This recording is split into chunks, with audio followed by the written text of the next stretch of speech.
नमस्कार. हे फणसाचे गरे माझ्या मिस्टरांनी आणले, तर आता म्हटलं याचं काहीतरी आपण वेगळं करूया. आणि खूप दिवसापासून मी एक फेसबुकवर रेसिपी पाहिली होती, ती करायची इच्छा होती. तर जसं आपण सारण बनवतो मोदकासाठी, ते बनवून त्याच्यात हे तुकडे पण मिक्स करायचे आणि थोडा गर मिक्सरमधनं फिरवून घ्यायचा. तर आता इथे मी जशी आपण मोदकाला उकड काढतो तशीच सेम उकड काढायची आहे.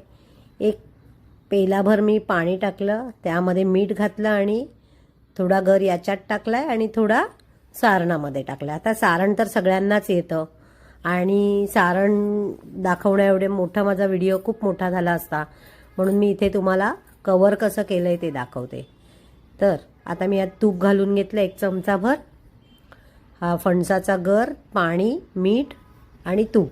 आता यात मी 1 भांडभर तांदळाचं पीठ घातलंय आणि व्यवस्थित त्याची जशी आपण उकड काढतो तशी उकड करून घेतले.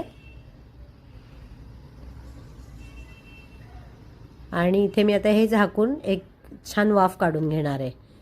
जी वाफ आलेली आहे तुम्ही बघू शकता. जसं आपण मोदकाला करतो तसं सेम सारखं करून घ्यायचं, पीठ मोडून घ्यायचं.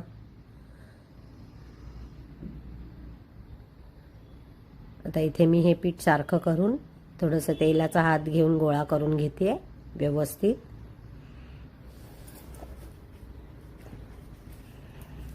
आता इथे ही फणसाचीच पानं आहेत.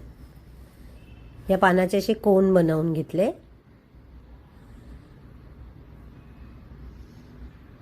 आणि याला टूथपिक लावून असे जसे आईस्क्रीमचे कोन असतात तसे कोन केले. तेलाचा हात घेतला एक आणि असं पानाला बरोबर बाजूबाजूनी याचं पीठ लावून घ्यायचं आहे.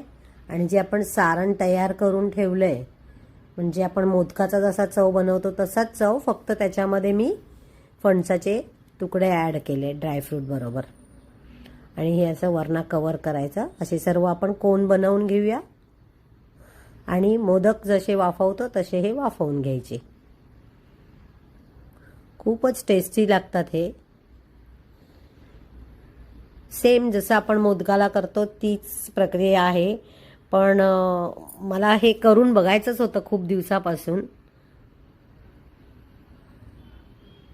हे पहा, इथे आपले कोन तयार झालेले आहेत. तो कुल्फीवाला यायचा ना मडकं घेऊन, तसे वाटत आहेत. आणि मी ते आता एक टेस्ट करते. तुम्ही कसा वाटला आजचा भाग सांगायला विसरू नका. लाईक, शेअर, सबस्क्राईब नक्की करा आणि पाहत रहा मानसीज कुकिंग सोय. धन्यवाद.